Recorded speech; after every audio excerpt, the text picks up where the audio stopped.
Queridos, eu tenho uma palavra da parte de Deus para compartilhar com a igreja. Quem tem ouvidos, ouça o quê? O que o Espírito diz à igreja. Então eu quero neste momento fazer uma oração com todos vocês. Você pode fechar os seus olhos?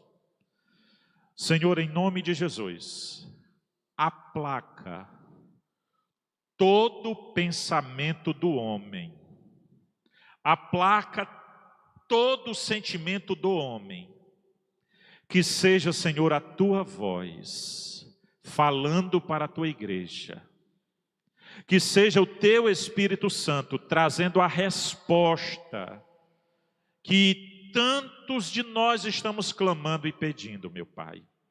Senhor, que seja a tua voz a falar conosco. É o que te pedimos e te agradecemos, em nome de Jesus. Livro do profeta Oséias, capítulo 14.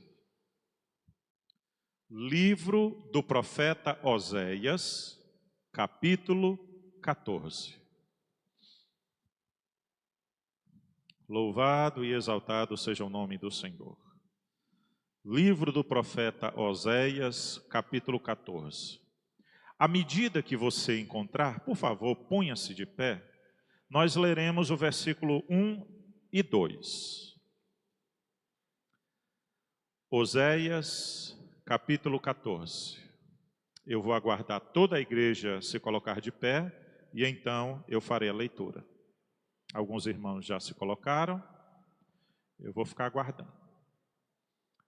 Eu te amo mais que a abelha ama a flor. Glória a Jesus, glória a Jesus. Isso, olha aí. Todo mundo perfilado, bem bonito.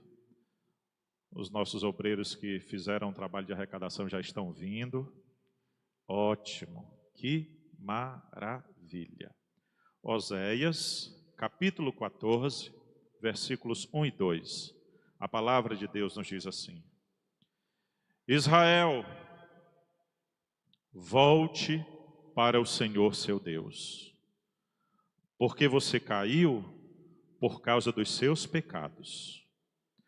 Tragam palavras de arrependimento e convertam-se ao Senhor, dizendo: perdoa toda a nossa iniquidade, aceita o que é bom e, em vez de novilhos, aceita os sacrifícios dos nossos lábios.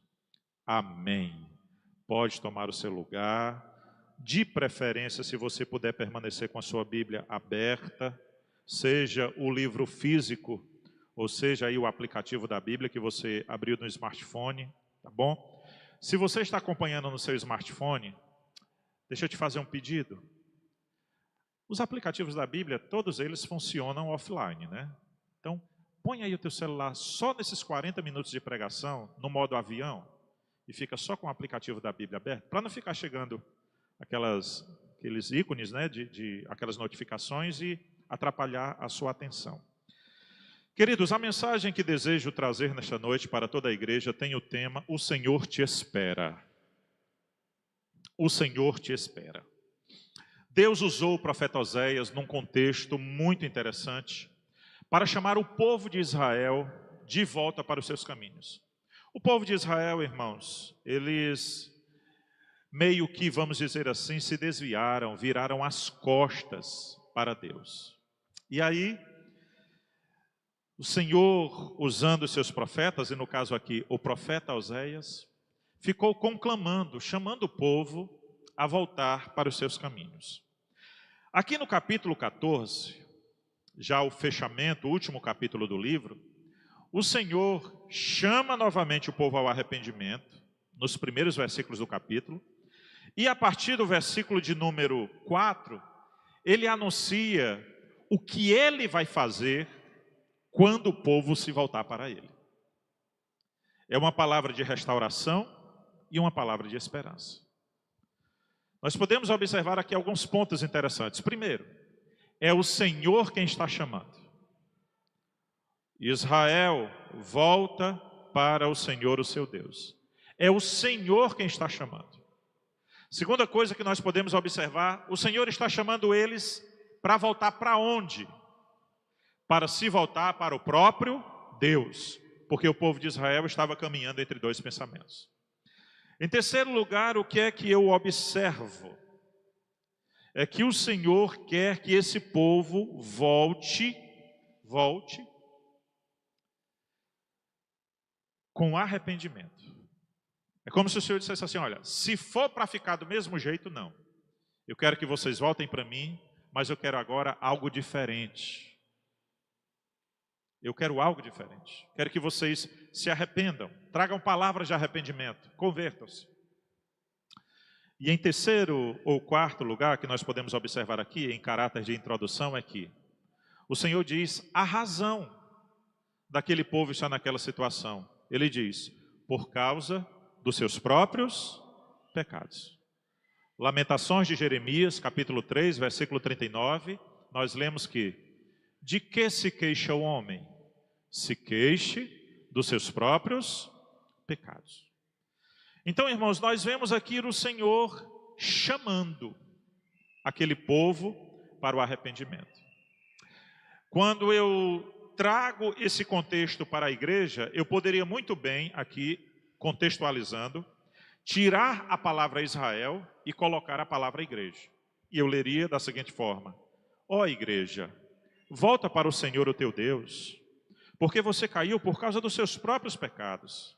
Igreja, se arrependa, se converta ao Senhor e diga para Deus o seguinte: Senhor, perdoa a nossa iniquidade. Aceita, Senhor, o nosso coração, a nossa adoração, ao invés dos nossos sacrifícios.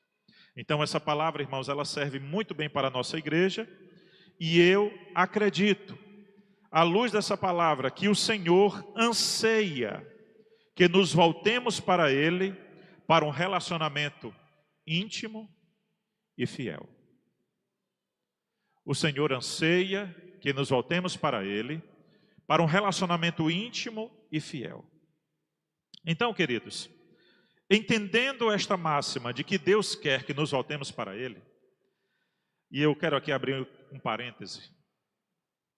Pastor, por que é que o senhor prega tanto isso, já que o senhor, na verdade, está pregando para um bocado de crente, pastor? Nós não já estamos aqui no culto, pastor. Nós não já estamos na presença de Deus, pastor. Por que é que o senhor disse que a igreja tem que voltar para o Senhor, pastor? Queridos irmãos, eu entendo plenamente, a começar pela minha própria vida. Eu acredito que nós ainda não estamos como deveríamos estar no que tange ao nosso relacionamento com Deus. Pastor, o senhor tem prova disso? Queridos, eu não tenho nenhuma autoridade para levantar o meu dedo acusador. A única pessoa para quem eu posso levantar o meu dedo acusador é para o espelho. É somente. Mas a Bíblia Sagrada, ela faz a leitura perfeita de quem nós somos. Eu, pelo menos, acredito dessa forma. A Bíblia Sagrada, ela é mais perfeita do que o mais transparente e limpo espelho a qual você possa se olhar. Ela lhe lê tanto no seu exterior, mas principalmente no que está dentro de nós. Então, entendendo essa máxima de que o Senhor nos espera, de que o Senhor anseia que nos voltemos para Ele, eu queria, na primeira parte da minha pregação, falar para vocês alguns obstáculos que tem em nós e na nossa vida, que tem atrapalhado de nos voltarmos para um relacionamento íntimo, sincero e fiel com o Senhor. Então, eu quero falar aqui de alguns obstáculos que têm atrapalhado a mim e a você, mesmo nós que somos crentes. Mesmo eu que sou um ministro do Evangelho, um pastor. Existem obstáculos, irmãos, que têm atrapalhado a nossa comunhão fiel com o Senhor. Primeiro obstáculo, e eu vou trazer aqui e tentar explicar. A primeira coisa que eu observo é que o Senhor lamenta a nossa surdez. O Senhor lamenta a nossa surdez. Para isso, eu queria conferir com vocês o Salmo 81 e o versículo 8, juntamente com o versículo de número 11. O Senhor lamenta a nossa surdez. Salmo 81, versículo 8, nós lemos: escute, meu povo, as minhas admoestações. Ó Israel, se ao menos você me escutasse. Eu pulo agora para o versículo de número 11. Mas o meu povo não escutou a minha voz. Israel não quis saber de mim. E aqui um texto do Antigo Testamento, no livro dos Salmos, mas que eu acredito que nós podemos muito bem contextualizar para o contexto da igreja contemporânea. Meus irmãos, Deus lamenta a nossa surdez. O profeta Jeremias, há um versículo no capítulo 22 do livro de Jeremias que diz: terra, terra, terra, ouve a palavra do Senhor. Mas muitas vezes, irmãos, nós temos estado surdos para a palavra de Deus. E isso eu não falo somente em matéria de você vir ao culto e o pastor trazer uma palavra de tanta exortação. Eu tenho consciência que essa igreja é uma igreja de pessoas que gostam de ler a palavra, que gostam de orar. E tantas vezes, irmãos, quando nós estamos lendo a palavra, não tem nenhum pastor perto de mim, não tem nenhuma liderança perto de mim, estamos eu, o Espírito Santo e a palavra. E quando eu leio a palavra fala ao meu coração. A palavra me exorta. A palavra lê a minha situação atual. A palavra, ela, vou usar um termo bem atual, ela me escaneia. E ela traz o resultado, eu mesmo lendo, na presença do Espírito Santo, e eu assumo logo a consciência: eu preciso mudar. Eu devo mudar. Esta palavra está falando comigo que eu preciso mudar este comportamento, esse tipo de atitude. Eu preciso de uma mudança. Eu preciso tomar uma decisão. Mas infelizmente, nós temos ali aquele flash de uma consciência tomada pelo poder de Deus.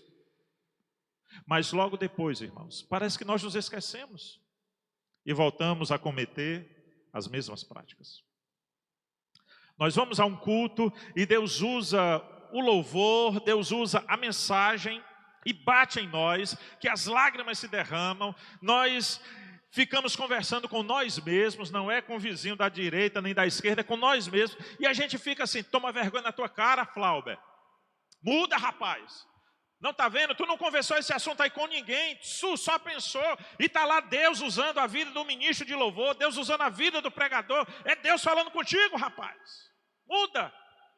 E a gente é tomado por aquele sentimento, mas quando termina o culto, que nós passamos daquela porta para fora, parece que nós não ouvimos nada. E o Senhor diz em sua palavra: ah, se meu povo me ouvisse. E esse tem sido um obstáculo, irmãos, ao nosso relacionamento íntimo e fiel com o Senhor, porque nós temos nos tornado surdos àquilo que Deus tem nos exortado a fazer e a mudar. O segundo obstáculo que eu quero abordar com vocês é que o Senhor quer que nos livremos das distrações. As distrações têm sido um terrível obstáculo ao nosso relacionamento com Deus. Eu quero conferir com vocês o que está no Evangelho de Marcos, capítulo 4, versículo 18 e 19. O Senhor está falando da parábola do semeador, os 4 tipos de semente, ou os 4 tipos de terreno onde a semente caiu, né? A primeira semente caiu à beira do caminho, a segunda semente caiu entre os pedregais, a terceira semente caiu entre os espinhos, e a quarta semente caiu em terra boa. A primeira semente à beira do caminho foi comida pelas aves. A segunda semente, que caiu nos pedregais, ela foi sufocada e por não ter raiz, logo morreu. A quarta semente, que caiu em terra boa, prosperou. Mas eu quero falar com vocês sobre a terceira semente. Ela me chama, ou o terceiro tipo de terreno que a semente caiu, que me chama muita atenção. Marcos capítulo 4, versículo 18 diz: os outros, os semeados entre os espinhos, são aquele tipo de pessoa, e aqui o Senhor Jesus ele compara o terreno em que a semente caiu ao coração do homem. Nessa parte aqui, Jesus já está explicando a parábola. E ele diz que os semeados entre os espinhos são aqueles homens, aquelas pessoas que ouvem a palavra. Mas, primeiro, as preocupações deste mundo. Segundo, a fascinação das riquezas ou bens materiais. Terceiro, outras ambições da vida aparecem, sufocam a palavra e ela fica infrutífera. Interessante. Não disse que morre. Ela fica apenas sem frutos. Ela não produz nada. O que é que faz com que esse homem que ouve a palavra, entende a palavra, mas não tem mudança de vida, é uma vida infrutífera, espiritualmente falando? É porque ele está muito atento com as preocupações deste mundo, com a fascinação das coisas materiais e com outras ambições. As fascinações deste mundo: eu sou jovem, preciso curtir a vida.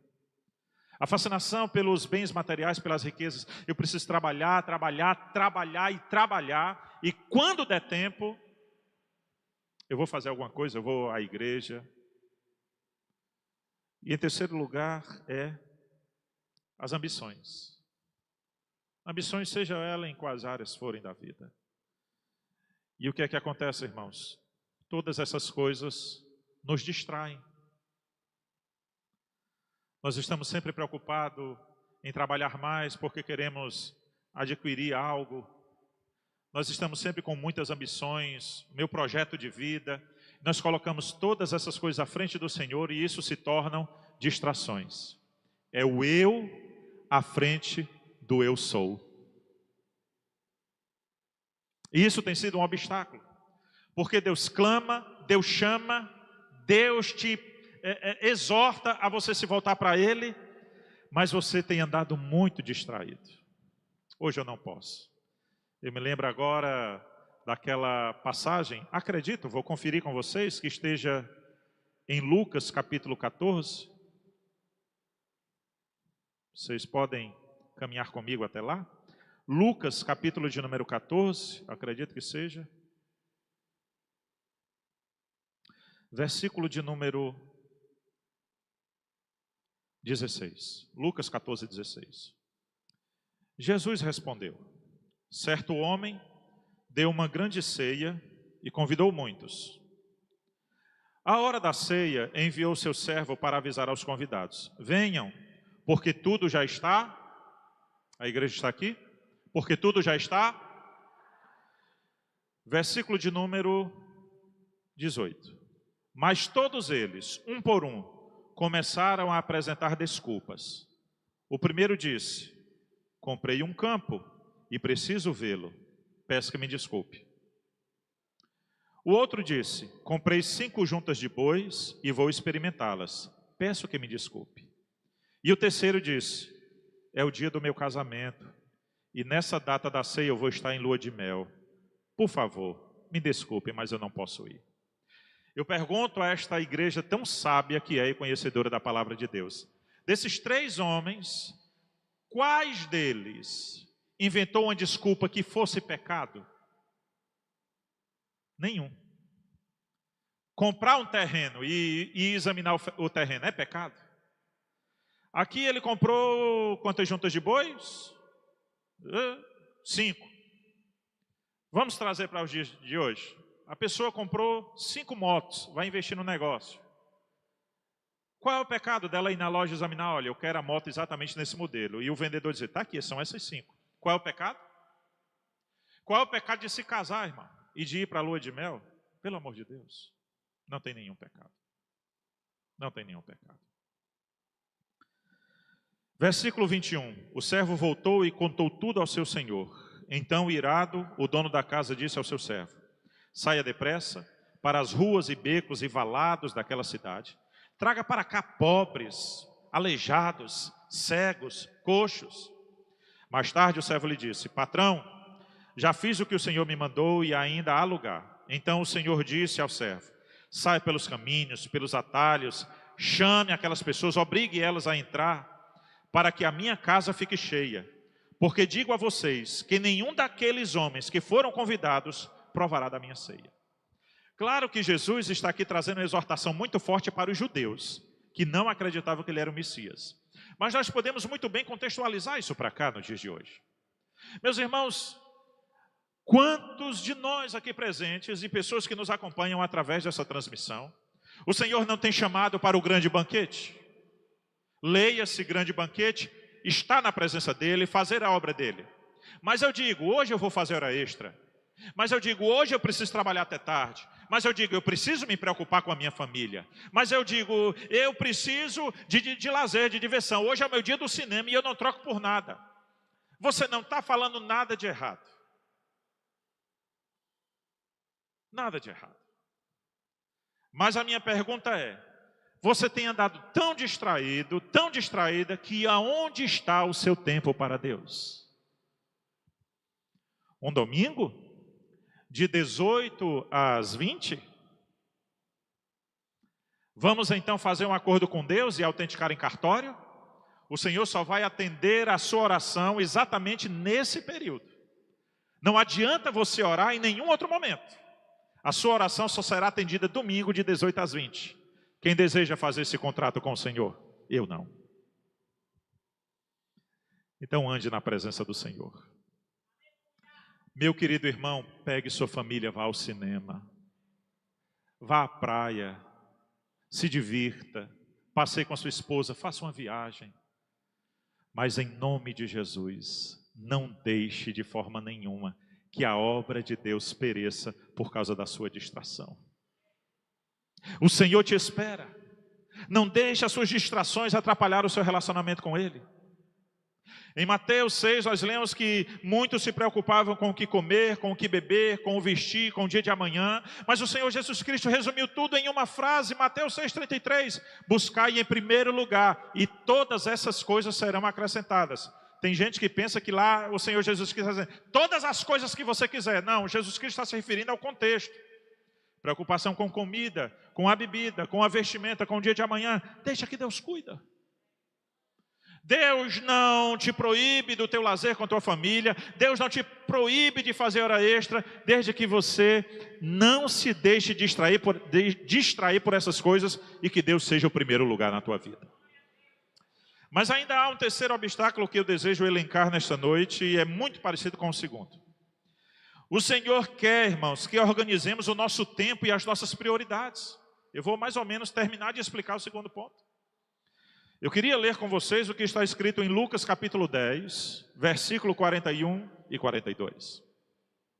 O Senhor Jesus está em Betânia, e aliás foi o tema da nossa aula de escola dominical hoje pela manhã. Ele está na casa de Lázaro, de Marta e de Maria. Jesus está ali a um momento de uma ceia, um banquete. Marta está servindo. Maria resolveu ficar aos pés de Jesus, ouvindo os seus ensinamentos. Marta então chega até Jesus e diz, Senhor, o Senhor não se importa de eu estar trabalhando sozinho aqui para arrumar tudo? E Maria não faz nada, não me ajuda em nada, só aí sentada, ouvindo o que o Senhor tem a dizer. Resposta do Senhor Jesus. Lucas 10, 41. O Senhor respondeu a Marta, Marta, se Jesus fosse cearense, Marta, minha filha. Aqui tem Marta, Marta, um contexto judaico, né? Você anda inquieta e se preocupa com muitas coisas. Meu Deus, amanhã eu tenho uma consulta, 7 da manhã. Meu Deus, eu tenho uma reunião. Ah, meu Senhor Jesus, o boleto se vence amanhã. Ai, meu Deus, o IPVA amanhã é 10. Ai, meu Senhor, o menino que está com febre. Ai, meu Deus, ai. Mulher de Deus, homem de Deus, cadê a tua fé para tu orar? Para tu buscar o teu Deus? Marta, tu estás preocupada com muitas coisas, mas apenas uma é necessária. Maria, tua irmã, escolheu a boa parte, e esta não lhe será tirada. O que Jesus queria que Marta fizesse? Reorganizasse as suas prioridades. Alguém entende? Marta, na verdade, nos dá um exemplo maravilhoso de uma mulher que gostava de agradar e de servir bem. Copiemos esse exemplo. Mas o que o Senhor Jesus está dizendo a ela aqui é que ela deveria organizar a sua agenda, as suas prioridades. Querido, você tem coragem de desafiar a você mesmo e colocar a sua agenda do dia na ponta do lápis? Por favor, faça isso.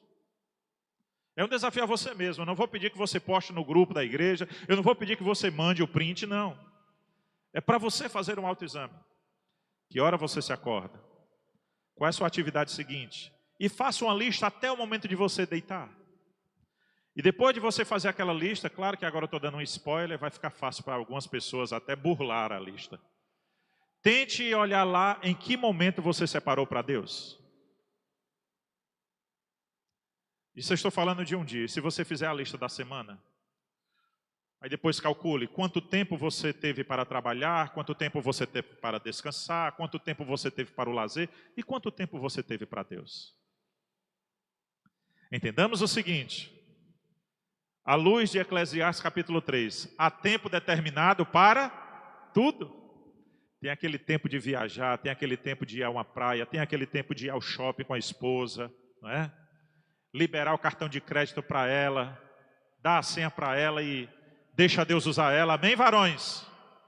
Eu ouvi uma misericórdia dos varões. Mas eu ouvi um amém bem alto e eu conheci a voz, foi da Débora, Anderson. E ela está grávida agora, a Radassa. Meu filho, vigia até o celular dela, se ela não está na Shopee, no Shein, peça logo para olhar como é que está o carrinho da Shopee aí dela, para você ver que o que tem de coisa bonito para menino. Você pode fazer todas essas coisas, mas não deixe que, a exemplo de Marta, o teu momento com Deus seja tirado. O Senhor espera que nós organizemos o nosso tempo e as nossas prioridades. Irmãos,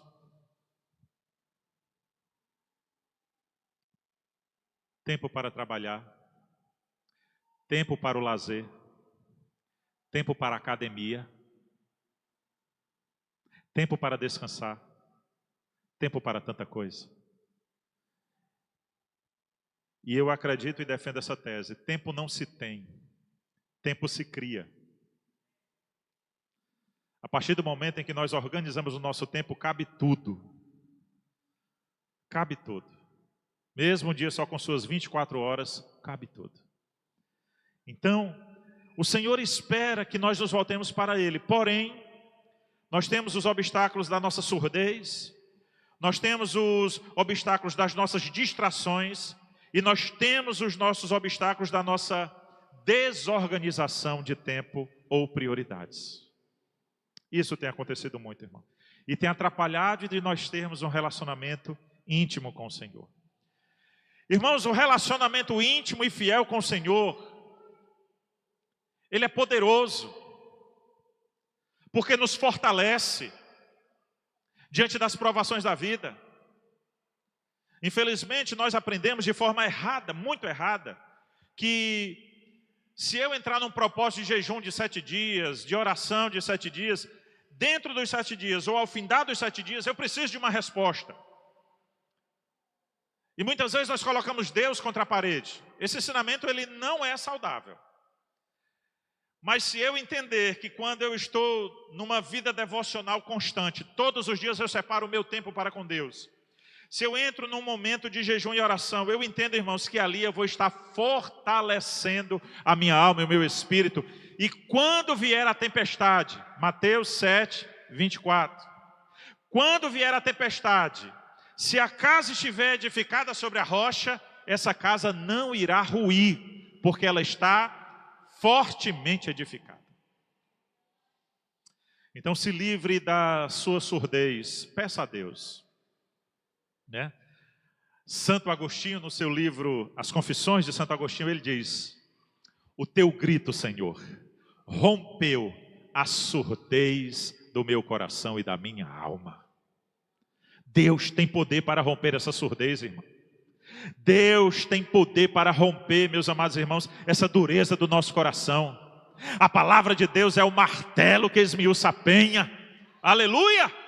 E quando o homem se joga aos pés do Senhor pedindo: Deus, eu quero mais de Ti, Deus, eu quero purificação sobre a minha vida, Deus, eu quero santidade, creia, Deus vai derramar uma porção sob medida sobre a tua vida. Em nome de Jesus. Em nome de Jesus. Meus irmãos, eu falei a primeira parte da nossa mensagem a respeito dos obstáculos da nossa volta para Deus ou do nosso relacionamento íntimo com o Senhor. Mas agora eu me encaminho para a segunda parte da nossa mensagem e eu quero falar a respeito do sentimento de Deus sobre todo esse nosso comportamento. O sentimento de Deus sobre o nosso comportamento. Nós ouvimos a voz de Deus e não colocamos em prática o que ouvimos. Nós temos nos distraído muito. Nós temos colocado outras prioridades à frente do Senhor. Como é que Deus reage diante de tudo isso? Lembre-se da nossa leitura. Volta, Israel, para o Senhor teu Deus. Volta. Porque foi por causa dos teus pecados, Israel, que tu caiu. Volta, Israel, para o Senhor teu Deus com palavras de arrependimento. Volta, Israel, para o Senhor teu Deus, não com sacrifícios de novilhos, de animais. Volta com o sacrifício do teu comportamento, dos teus lábios, o que Paulo chama em Romanos 12 de culto racional. E qual é o sentimento de Deus? Em primeiro lugar, a igreja está me ouvindo? Deus sente saudades. Isso mesmo que você ouviu. Deus sente saudades. De quê, pastor? De quem? De mim e de você. Deus sente saudades. Eu queria conferir com vocês o que está escrito em Jeremias capítulo 2 e versículo de número 2. Deus sente saudades. Jeremias capítulo 2 e versículo 2, o Senhor coloca uma palavra na boca de Jeremias para o povo de Judá e assim diz a palavra. Vá, Jeremias, e proclame diante do povo de Jerusalém, capital de Judá. Assim diz o Senhor. Quem está falando? Igreja amada, quem está falando? E o que é que o Senhor diz? Lembro-me de você, meu povo, da sua afeição quando era jovem, passado. Mas o que é que o Senhor diz? Eu me lembro daquele tempo. De quando você era jovem, do seu amor quando noiva. Ele está chamando Israel de noiva. O Novo Testamento chama a igreja de quê? Noiva de Jesus Cristo. E de como você, Israel, me seguia no deserto, mesmo no meio das dificuldades, mesmo sofrendo naquele deserto, você me seguia numa terra que não é semeada, uma terra quente, cheio de poeira, pedregais, sol causticante, mas você era fiel a mim. O que é que o Senhor diz? Eu me lembro daquele tempo. Olha a palavra de Deus aqui sendo saudosista.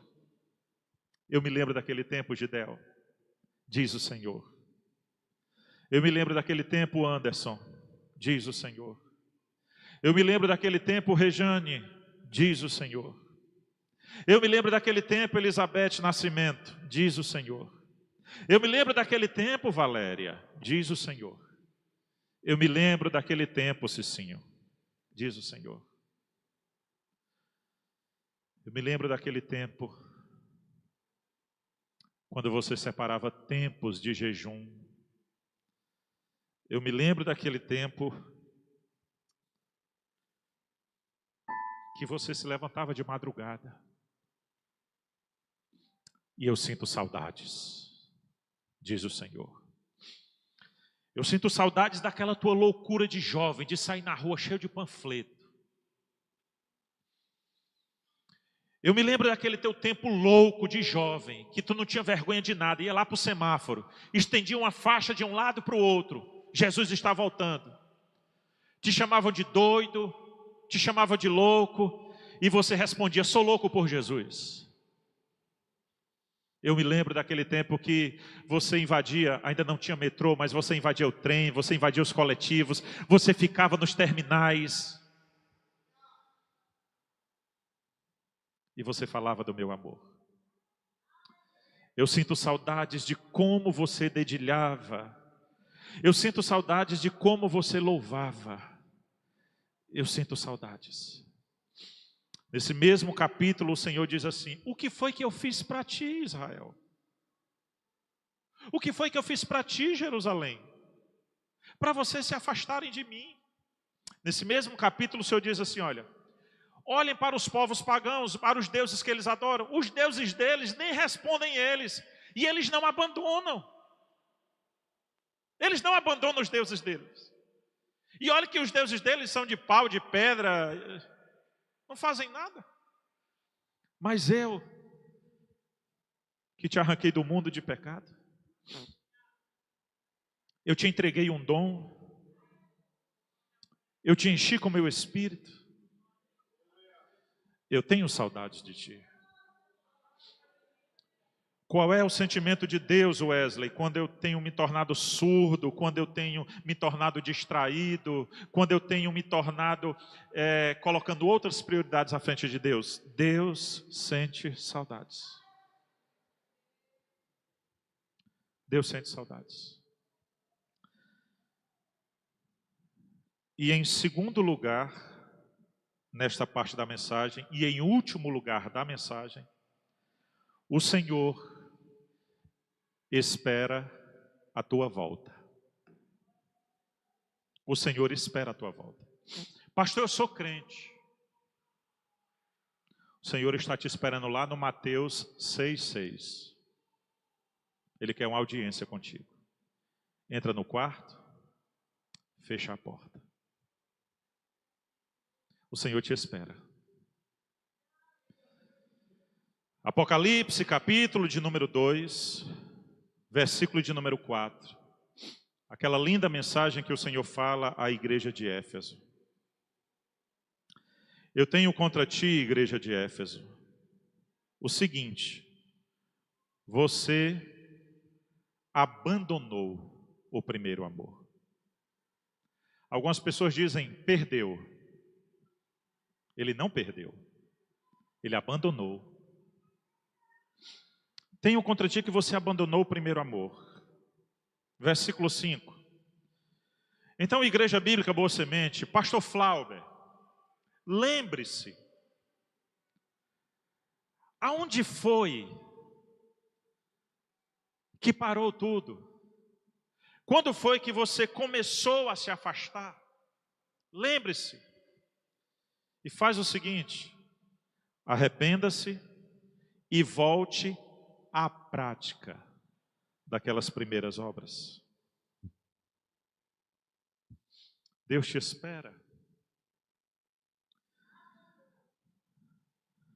Deus espera a cada um de nós que nos voltemos àquelas primeiras obras, irmãos. Eu não sei, chegou o ponto da vida de alguns de nós, irmãos, que nós estamos dormentes. Jonas, quando estava dormindo no porão daquele navio, o capitão desceu lá aquele porão, e quando ele foi despertar o Jonas, o que foi que ele disse? Acorda, dormente. O que é que estava acontecendo lá fora do navio?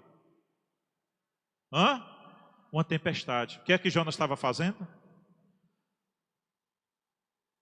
O Senhor te chama, o Senhor te espera, Ele te quer de volta. O Senhor hoje está escaneando a nossa alma, irmãos. Está fazendo uma leitura perfeita, minha e sua. E não adianta eu tentar me esconder, eu tentar achar que não é comigo. É comigo. Volta às primeiras obras. Vou repetir. Aquelas madrugadas. Hoje o dono das nossas madrugadas.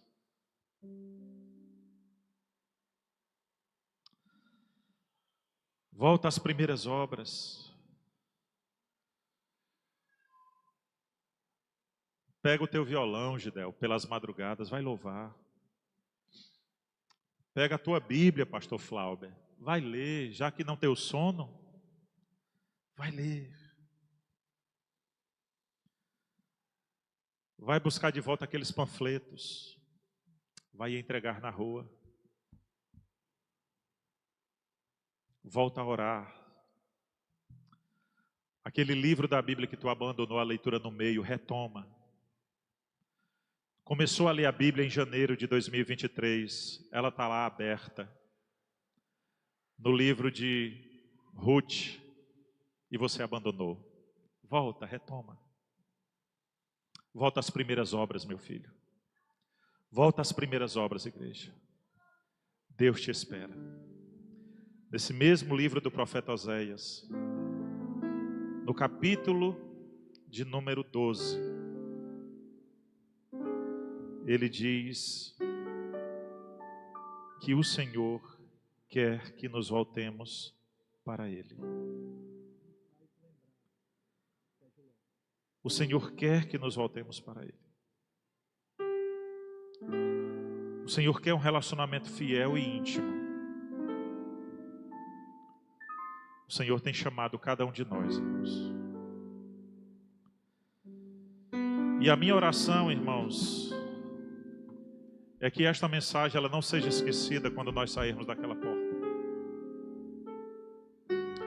Nós estamos vivendo dias muito maus. Eu não sei o que o Senhor está preparando para a nação brasileira. Mas eu sei que nós, cristãos, e a igreja, ela deve estar alerta ao que está vindo por aí. Então é tempo de voltarmos para Deus.